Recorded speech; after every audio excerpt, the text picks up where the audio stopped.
नमस्कार छात्र छात्राओं, प्रिय विद्यार्थियों। हमने पिछले वीडियो में देखा था आहार श्रृंखला।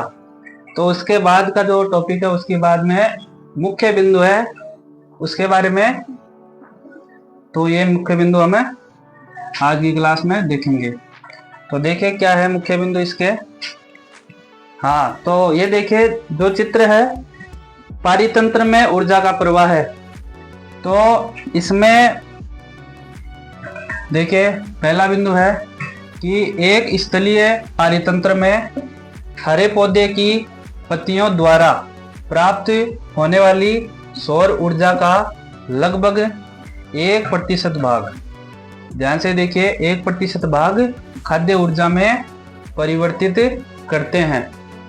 कहने का मतलब क्या है कि यहाँ देखिए सबसे नीचे यहाँ क्या लिखा हुआ है, सूर्य का प्रकाश।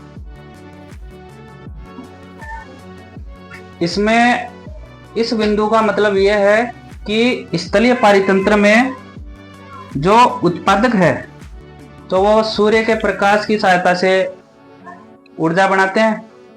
तो उसमें जो ऊर्जा बनती है उसमें से केवल 1% भाग ही खाद्य ऊर्जा में वो रूपांतरित होती है। तो बाकी ऊर्जा कहाँ गई? जो शेष ऊर्जा है उसका ह्रास हो जाता है, जैसे जनन है, वृद्धि है और अन्य क्रियाओं में बाकी ऊर्जा का ह्रास हो जाता है, हानि हो जाती है। लेकिन बस 1% जो ऊर्जा है वो ही खाद्य ऊर्जा में यहाँ पर बचती है।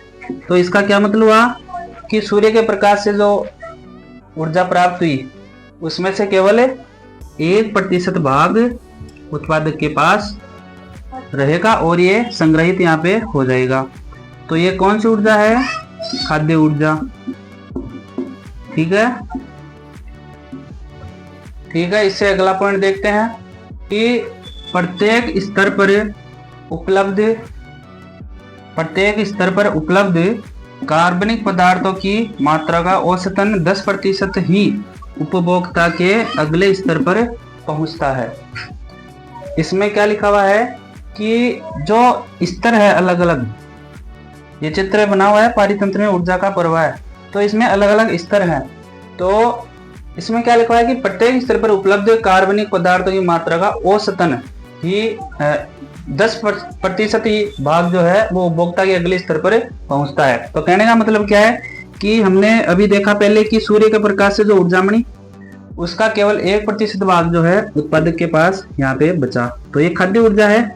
तो खाद्य ऊर्जा में अब ये जो इससे ऊपर जो शाकाहारी हैं वो इसको ग्रहण करेंगे, खाद्य ऊर्जा को लेंगे। तो जब ये इसको प्राप्त करेंगे तो इसका केवल 10% भाग ही जो है वो इनको प्राप्त होगा, शाकाहारी को। ठीक है, यहां तक समझ में आ गया। उसके बाद में अब इनको जो ऊर्जा मिली 10%, तो इनके पास जो इसका 10% जो ऊर्जा मिली, तो इनके पास जो अभी ऊर्जा है, अब जब ये अगले स्तर पर जाएगी, अगला स्तर कौन सा? शाकाहारी से अगला स्तर कौन सा है? मांसाहारी। जब ये ऊर्जा अगले स्तर पर जाएगी तो जितनी ऊर्जा इसके पास है शाकाहारी के पास, उसका 10% अगले स्तर यानी कि मांसाहारी तक पहुंचेगा। इसका 10% इसको प्राप्त होगा। ठीक है, इसको ऊर्जा प्राप्त होगी। उसके बाद में जितनी भी ऊर्जा इसके पास है, किसके पास? मांसाहारी के पास, उसका 10% ऊर्जा जो है वो शीर्ष मांसाहारी ग्रहण करेगा। समझ में आ गया कि जो सूर्य का प्रकाश है, तो ये हमने पहला बिंदु पढ़ा था कि भाई जो स्थलीय पारितंत्र में हरे पौधे की पत्तियां जो है उनसे जो सौर ऊर्जा प्राप्त होती है उसका लगभग 1% भाग ही जो है वो खाद्य ऊर्जा में परिवर्तित होता है। यहाँ से फिर अगले स्तर पर जब ये पहुंचता है तो केवल 10% उस ऊर्जा का भाग ही प्राप्त हो पाता है। अब जो बची हुई ऊर्जा है वो जाती कहाँ है? हमने पहले भी पढ़ा था कि जो बची हुई ऊर्जा है उसका ह्रास हो जाता है। कैसे? जनन है और अन्य अन्य जो क्रियाएं हैं उनमें, जैसे जनन है उनकी वृद्धि भी होती है, पेड़ पौधों की है और है, तो उसमें बाकी ऊर्जा का ह्रास हो जाता है। तो बचती है केवल कितनी? 10% ऊर्जा ही केवल बचती है। और जैसे जैसे ठोस स्तर बढ़ता जाएगा ऊर्जा भी जो है कम होती जाएगी। इसी से संबंधित इसका अगला बिंदु है कि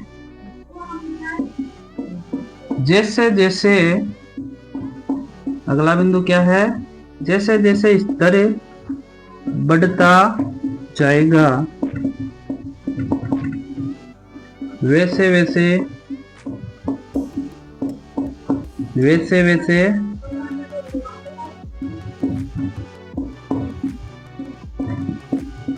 जीवों की संख्या कम होती जाएगी। देख रहे हैं क्या बिंदु है कि जैसे जैसे जो स्तर बढ़ता जाएगा वैसे वैसे ही जीवों की संख्या कम होती जाएगी। क्यों? क्योंकि ऊर्जा का जो ऊर्जा है वो कम प्राप्त हो रही है। तो जैसे यहाँ पूरी ऊर्जा है, खाद्य ऊर्जा प्राप्त हुई, उसमें जैसे हम ऊपर चलेंगे तो इसका 10% प्राप्त होगी ऊर्जा, उससे ऊपर चलेंगे तो इसका 10%, उससे ऊपर चलेंगे तो उसका 10%।